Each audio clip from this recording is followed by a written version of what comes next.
Okay, there's several types of log equations, sort of like exponentials. So the first type we're going to look at is ones that only have one logarithm. This first one, it's written like like an equation, but actually it's just an evaluate problem because you already have the x by itself. So your answer for x is 2 to the 1, log base 2 of 1/8. Or we can get a number answer by thinking, hey, 2 to what power is equal to 1/8. Now, if you don't know that off the top of your head, you got a couple options. Both of them involve Desmos. The one I would recommend is just to go ahead and type in 2 log with a base of 2 in Desmos. So pull up your functions,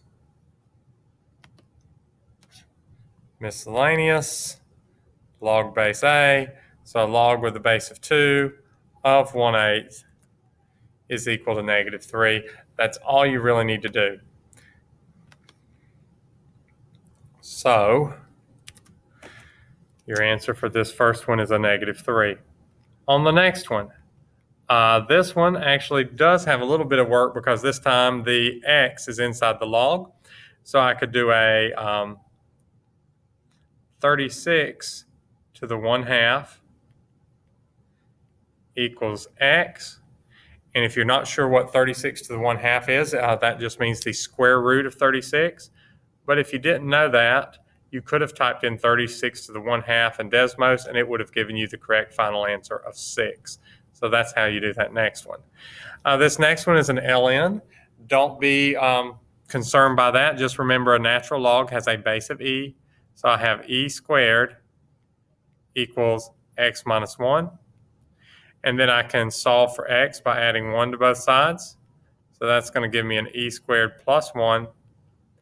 And that's your appropriate final answer. If you wanted a decimal, you could put it in Desmos, of course, and get a decimal.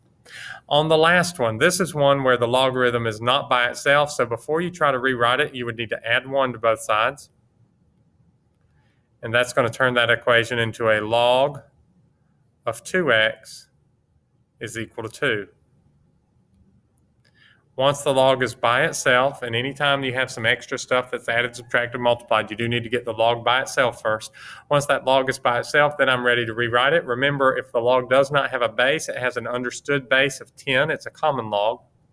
So I have 10 squared equals 2x because the base stays put, and the entire 2x switches places with the 2. I could simplify by saying 10 squared is 100 is equal to 2x. And then divide both sides by 2. So I'd come up with an x equals 50. That's how you can handle solving these log equations. Now, all of these you actually could get with Desmos. So if you get stuck on any of them, like, for example, if you got stuck on the last one, you could try just typing in a log of 2x minus 1, and then since it equals 1, you would have to minus 1 again to get everything on one side. And then the only problem is sometimes you have to zoom out a lot. In this case, zooming out twice gave us the answer of 50, but sometimes these answers are big. So I recommend you trying the rewrite strategy first, but if all else fails, you can use Desmos even on these.